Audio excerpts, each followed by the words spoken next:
Bonjour YouTube, on se retrouve pour un petit deck profile en live avec tout le monde du chat qui est présent. On a fait un tournoi hier qui était le tournoi de la DAC, donc tournoi 64, 65 joueurs, un truc comme ça. Je crois qu'il y avait peut-être un joueur en plus, un truc comme ça. Mais du coup, tournoi qui était super cool, vraiment. Tournoi durant lequel j'ai joué cash tirage, fini en X0 à l'issue des rondes, donc undefeated. Je rencontre 4 Super Heavy Samurai, je rencontre un Dino et je rencontre un Dragon Link. Top 8, je tombe contre Dragon Link, je gagne. Et top 4, je perds contre Super Heavy Samurai 2-1. Malheureusement, j'aurais peut-être pu mieux jouer les games. J'ai fait des choix qui n'ont pas été payants sur la demi-finale. Mais c'est pas grave, overall franchement je suis très satisfait du deck. Du coup comme je vous l'ai dit je jouais cash tira, j'étais un petit peu pas un ovni parce qu'il y a quand même pas mal de cash tira. Mais tout le monde va de plus en plus vers Super Heavy Samurai. J'ai quand même choisi de continuer sur un deck que je connaissais. Un deck qui je pense a de bonnes armes dans le match-up contre Super Heavy Samurai. Qui a un mirror qui est quand même je trouve plus intéressant qu'il n'y paraît. Et après, c'était quelque chose que je préférais jouer à un deck comme Purely, parce que Purely, voilà, ça me sort par tous les orifices.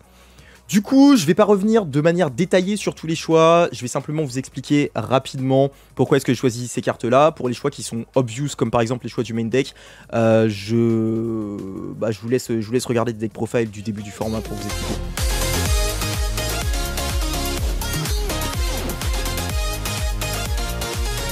On commence, 3 licornes. 3 licornes, c'est le starter du deck. Elle fait tout. Elle va tuto Burst, elle va tuto Theosis. Elle est extraordinaire.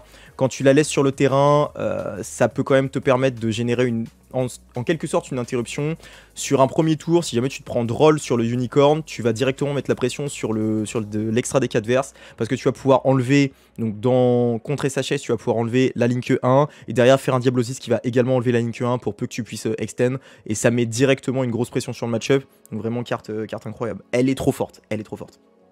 Fenrir, lui, break des boards. Il est incroyable. Vous faites une SP, le mec déjà, il est en train de bégayer parce que il sait qu'il peut tout se faire bannir, ça bannit face down. C'est trop bien, c'est trop bien, il est incroyable, x3 évidemment. Deux Rise Art. Il y en a certains qui ont voulu jouer à un seul Rise Art, je pense que c'est une giga connerie. T'en as besoin pour le grind game du deuxième, et d'autre part, dans les mirror match-up contre Cash Tira, si jamais tu te fais bannir ton Rise Art face down, t'as l'air d'un con, parce que t'en as trop besoin, donc faut le jouer à deux, un cache griffe, il est extraordinaire, il te permet lui de te sortir des situations où tu tombes contre un Bagooska. Donc quand tu vas faire Droll ou quand tu vas faire Shifter contre ton adversaire, je parle principalement du match-up SHS, le mec il va terminer sur justement Mister Gooska, Monsieur Bagooska, et là c'est très simple, tu spé ton cache griffe et ça out instantanément Bagooska. Ça peut te permettre de faire un Zeus en main 2 le cas échéant si t'as pas de quoi faire un gros board. C'est incroyable étant donné que t'as battle ton Xyz. Donc la carte elle est trop bien, c'est un extender, il est ouf, je l'aime trop le cache griffe. Et le petit ajout que je jouais pas avant, que j'ai rajouté pour ce tournoi, c'était un test, c'était Ogre. Ogre pourquoi? Parce qu'en fait en ce moment on a des setups où on va avoir beaucoup plus de Nibiru dans les main decks. SHS va jouer Nib main deck. Les gens jouent de plus en plus des Nib, notamment les decks qui ont la possibilité de jouer beaucoup d'Entrap, qui ont une stratégie Entrap, comme Matmake, comme du coup SHS. Et pour tourner autour de ces setups là, on va parfois finir sur des setups où on va avoir la trappe donc du coup Cash Tira, Big Bang, plus des bodies qui vont permettre de tout simplement de générer des interruptions sans se mettre à range de Nib. Donc on va créer du card advantage quand même, on va faire des choses, mais on va pas se mettre à range de Nib. Et ça c'est super important, c'est pour ça que j'ai voulu jouer au Ogre, je l'ai trouvé intéressant. Je ne l'ai pas utilisé autant que j'aurais souhaité l'utiliser, mais il était quand même sympathique dans des setups où j'en avais besoin. Et en plus de ça, il a une grosse patate, il a 2800.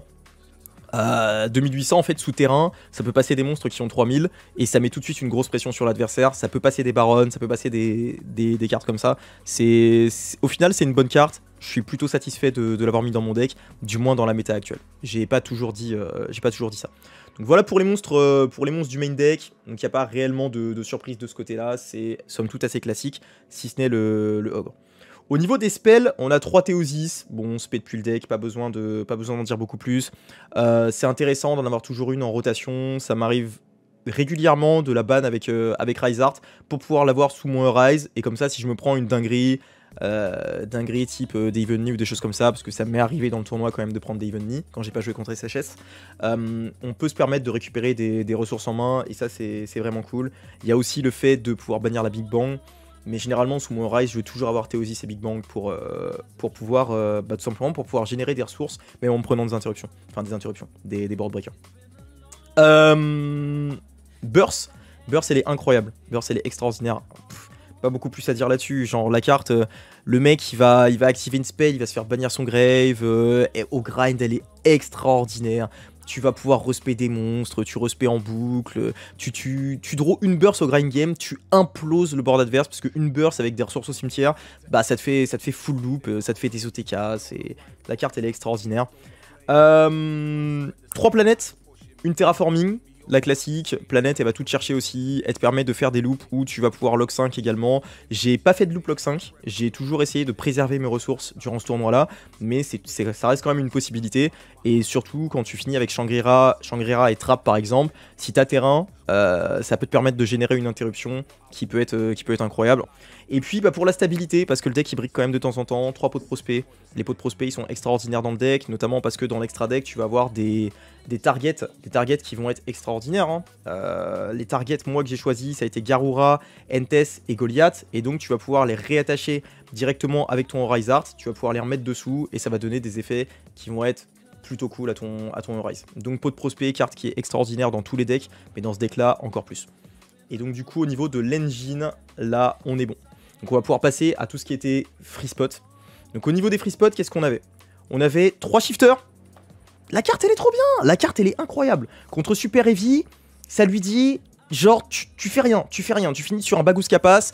Ok tu peux faire des Oméga, des trucs comme ça, mais combiné à n'importe lequel des autres free spots, bah tu vas lui imploser son board et tu vas pouvoir derrière, en fait ça limite énormément ce qu'il peut faire. Il peut pas abuser de son arbalète comme il a envie de le faire. Il peut pas abuser en fait de son grave, parce qu'en fait c'est un deck qui va abuser énormément de l'effet not once per turn. Il va pouvoir respect du cimetière non plus, si ce n'est s'il a fait effet moto, et voilà il va juste pouvoir respect une moto, c'est tout. Donc la carte elle est juste insane. C'est chiant, parce que dans le mirror, tu veux pas l'open cette carte là, mais ça te permet de te prémunir des autres match-up d'une manière qui est tellement extraordinaire que j'ai choisi de le main deck. Je pense que c'est obligatoire dans la méta actuelle avec les super heavy qui sont omniprésents, et voilà la raison pour laquelle, même si avant je jouais pas main, maintenant je considère que c'est une très bonne carte main. Et après, c'est pas grave, dans le mirror match-up, tu le vires en game 2 et y a aucun souci. Tu pries juste pour pas l'open. J'ai pas toujours été corda avec ça, mais Droll main. Je sais que beaucoup de personnes m'ont demandé pourquoi est-ce que je mettais Droll main, parce que c'est pas non plus une carte qui est incroyable contre tous les match-up, mais étant donné que on a dans la méta actuelle des super heavy Droll ça lui fait extrêmement mal.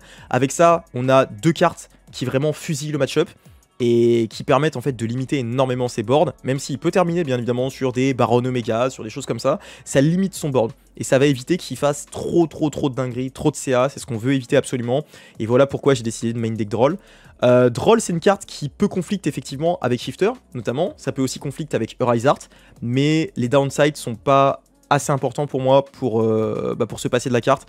J'ai beaucoup playtest avec la carte, j'ai aussi beaucoup playtest sans, et je trouve que cette carte là elle est extraordinaire, elle quittera pas mon main deck, du moins s'il n'y a pas de modification dans le méta pour l'instant.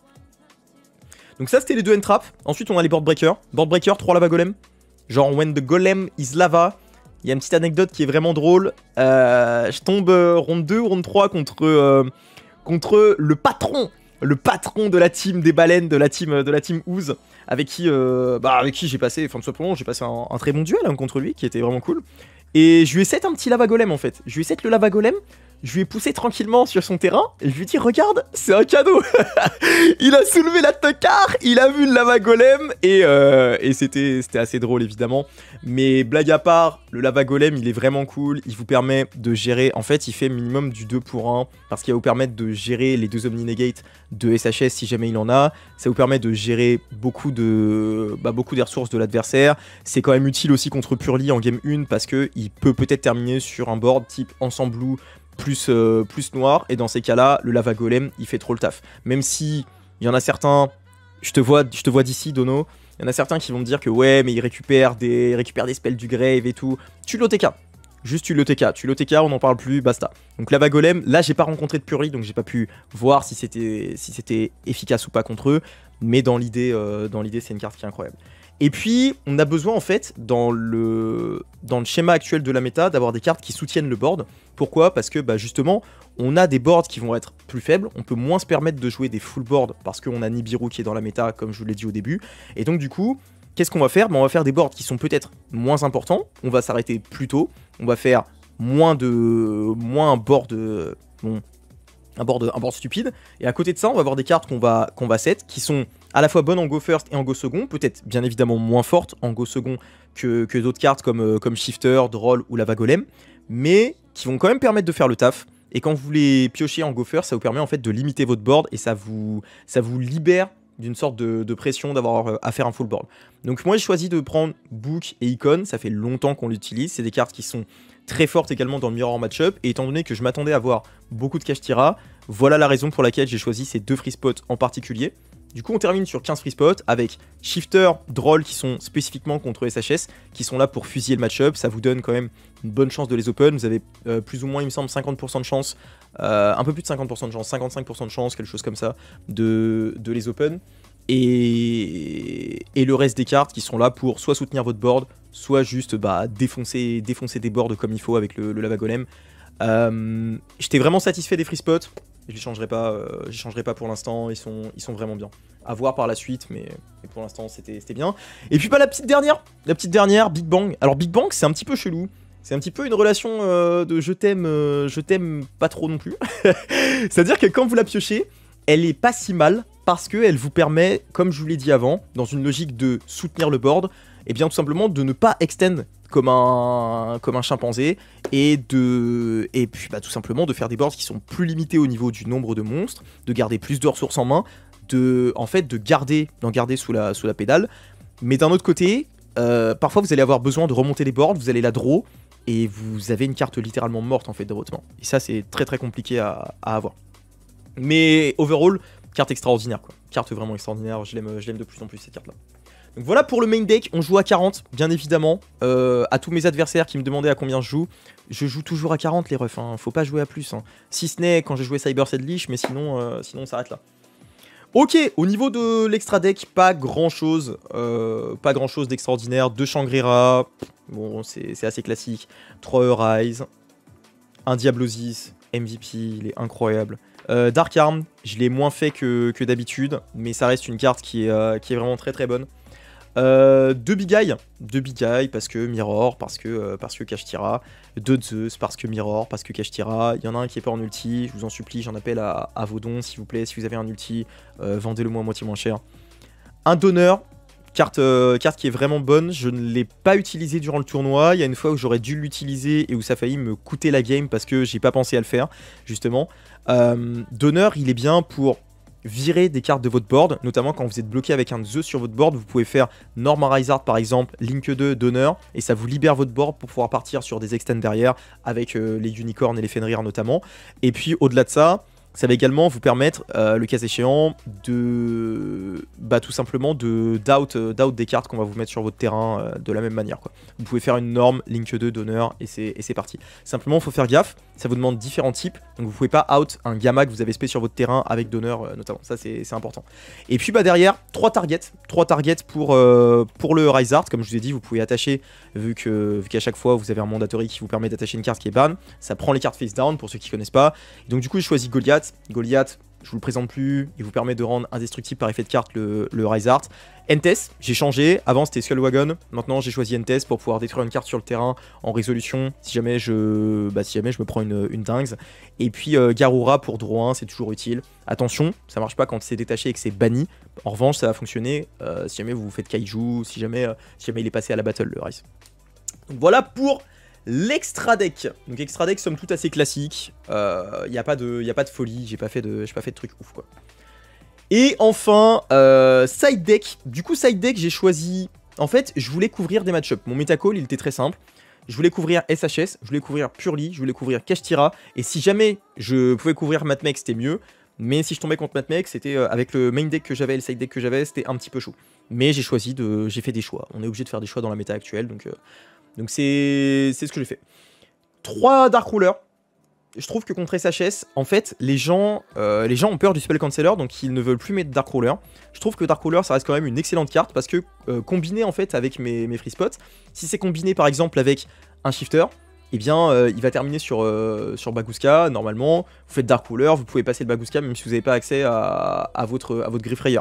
Si jamais vous tombez contre un Sprite qui est perdu, c'est utile. Si jamais vous tombez contre quasiment tout, c'est utile. Contre Purely, c'est pas une carte qui est ouf, effectivement. Ça va simplement vous permettre de gérer le ensemble blue, ou bien, si jamais vous n'avez pas à gérer le ensemble blue et que vous arrivez à faire passer le noir en dessous des 5 matos, et bien dans ces cas-là, ça va être une carte effectivement qui va être utile. Mais sinon, c'est vrai que c'est beaucoup plus compliqué contre Purely.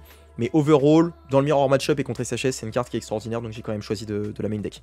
Les Games Ciel, j'ai choisi de les rentrer contre SHS, justement dans une logique où si jamais le mec il termine sur Spell Canceller, je peux Game Ciel son Spell Canceller, et ensuite DRNM, et ensuite je commence à jouer. Ça va très très bien avec Lava Golem notamment, et en gros je voulais des cartes qui tournent avec DRNM pour pouvoir dans tous les cas, avec n'importe lequel de mes free spots, plus DRNM, ça fusille son board. Et c'est ce que je voulais en faisant le side deck. Ensuite des dingueries. Shout out à Junior. Parce que si je joue ça, c'est grâce à lui, vraiment, c'est un crack. Junior, le real Matt McGod, Summon Limit. 3 Summon Limit, en gros, je voulais des cartes qui supportent le Go First, comme je vous ai dit, avec les Book of Moon, avec les Enemy Controllers, et en gros, j'ai hésité longtemps entre Ibli. Pour ceux qui ont suivi mon dernier tournoi, je jouais Ibli, effectivement. J'ai voulu tester avec Summon Limit, même si les gens savent de plus en plus que c'est joué, effectivement. Mais ça avait plus d'utilité. Contre Matmec déjà ça avait de l'utilité. Et j'ai aucune carte contre Matmec actuellement. Contre SHS, bah, c'est compliqué pour lui d'out ça. En fait il peut pas out mon board plus Summon Limit. C'est trop compliqué. Il est obligé de jouer des dingueries, de lâcher des excentriques ou des machins comme ça. Enfin, il est obligé de mettre des grosses dingueries. Sinon il passe pas ça. Donc du coup, bah, je trouvais ça vraiment incroyable. Ça me permet de gagner quasiment assurément la game contre SHS si jamais je go first. Et la carte, tout le tournoi, je l'ai trouvé extraordinaire. J'étais trop heureux de l'avoir. Ça a été un test qui a été concluant. Je sais pas si je la garderai. Mais elle est insane. Et vous, jouez sous 2 invoques, vous pouvez le faire. Tout le monde ne peut pas le faire. SHS, même en remontant votre board, si jamais il doit jouer sous Summon Limit, c'est trop compliqué pour lui. Jamais il remontera. Sous une burst, vous repartez, vous implosez son board de nouveau. C'est trop compliqué pour lui. Trop compliqué. Et puis donc on continue dans les cartes de Go First parce que je voulais en avoir 6 pour les maths. 2 jugements. 2 jugements parce que bah, la carte elle, je dis juste non. J'avais quand même peur des match-up où le mec il peut jouer Evenly. Et Evenly c'est une carte qui implose le board. DRNM c'est une carte qui implose le board. Du coup je voulais avoir des cartes en plus qui me permettent de contrer ce genre de choses là. Et numériquement, du coup, 2 jugements. Vous allez me dire pourquoi 2? Parce que la 3ème carte, en fait, mon 3ème jugement, c'est Lotus. Pour moi, c'est un jugement qui est en mieux. Parce que vous allez pouvoir, dès la draw phase ou dès la standby, regarder la main de l'adversaire, regarder s'il a des kaiju, checker directement. Et si jamais il a des kaiju, eh bien, vous allez pouvoir directement les virer. Et puis la dernière carte, 3 cyclones. 3 cyclones, c'est pourquoi? C'est pour les petits malins qui jouent encore des runiques, par exemple. C'est notamment contre la magie continue Purely ou bien le terrain Purely, par exemple. Dans le mirror matchup, ça peut être très utile si jamais vous tombez sur des bursts, voilà. Vous pouvez faire cyclone sur la burst, vous pouvez faire cyclone, enfin au grind game, vous pouvez faire cyclone sur des sets, parce que normalement la stratégie de cash maintenant c'est aussi de soutenir son board, donc avoir un cyclone ça peut réellement mettre à mal sa stratégie. Cyclone par exemple plus un DRNM, vous faites le cyclone sur sa set, vous activez DRNM et normalement le mec il a plus de jugement, il a plus rien et ça défonce son board. Donc voilà pour ça, et puis je me suis dit on sait jamais. On tombe sur un match-up back row, même si les match-up back row, comment je fais pour les éviter? Bah j'évite de perdre mes premières rondes, tout simplement. Je gagne mes 2 premières rondes et c'est bon, je les évite. Eh bien on sait jamais. On sait jamais, j'avais quand même peur du tournoi, je savais pas qui est-ce qui allait jouer, je connaissais pas les decks des joueurs qui allaient être présents. Du coup voilà aussi pourquoi les 3 cyclones. C'est Junior qui lui jouait 3 cyclones, il choisit de suivre son idée. Et honnêtement, Junior, que des bons choix jusqu'à présent. Vraiment, c'était royal. Donc voilà pour le side deck. Overall, j'étais quand même très satisfait. Vraiment très satisfait. Le deck s'est très bien comporté. C'est un deck qui est incroyable. Je considère qu'il a d'excellentes armes pour se battre contre les decks de la méta. Il y a des shifters qui sont là pour fusiller les match-ups. les drôles, ça fait le taf. Et puis à côté de ça, bah, on a quand même une wincon qui est relativement abusive avec Rise Art, qui est incroyable. Donc voilà, deck qui m'a emmené loin, parce que donc comme je vous ai dit au début, je finis en undefeated à l'issue des rondes et derrière je perds en top 4. Donc j'étais vraiment satisfait, j'ai rencontré beaucoup de SHS, ça a très bien fonctionné contre le SHS, j'ai gagné 4 fois contre SHS et j'ai perdu une fois du coup malheureusement la demi-finale où je perds le dice, parce que le dice c'est très important dans le match-up. Mais en dehors de ça, le deck s'est très bien comporté, il a été loin et je pense qu'il aurait pu aller plus loin si j'avais pas fait des choix qui ont été malheureux durant ma demi-finale. Mais après, ça c'est comme ça, on peut pas refaire le monde, donc je reste quand même satisfait. Je viens de capter que dans le main deck, j'avais oublié une carte qui m'a été prêtée par Fenro notamment, qui était TTT. J'avais un mono TTT qui était numériquement parlant là pour le Go First et pour le Go Second. C'était une carte qui était très bonne aussi, tout simplement pour le Mirror Matchup. En Go First contre SHS, ça va vous permettre de checker le nib pour voir s'il a nib et savoir si on peut faire une loop complète ou pas. Et en Go Second contre le Mirror Matchup, eh bien ça vous permet de take control et d'imploser son board avec un Zeus directement. Donc voilà pour la decklist. Merci à toutes les personnes qui m'ont aidé quand même à préparer ce tournoi, vraiment merci beaucoup. Merci notamment à Junior qui a été présent, merci à Boudi qui a été présent, merci à tous les gars qui m'ont aidé, ils se reconnaîtront, ils le savent hein, dans tous les cas, que c'est des cracks, que c'est des giga cracks, donc merci pour la préparation. Merci à Fenro pour son TTT, ça régale. Et puis merci pour la DAC, pour l'organisation, pour tout ce qu'ils ont fait. Ça a été des cracks de A à Z. Donc c'était un plaisir ce tournoi, un grand plaisir. Du coup, on se laisse là YouTube. Je vous souhaite une excellente journée, j'espère que vous avez kiffé la vidéo. Et ciao!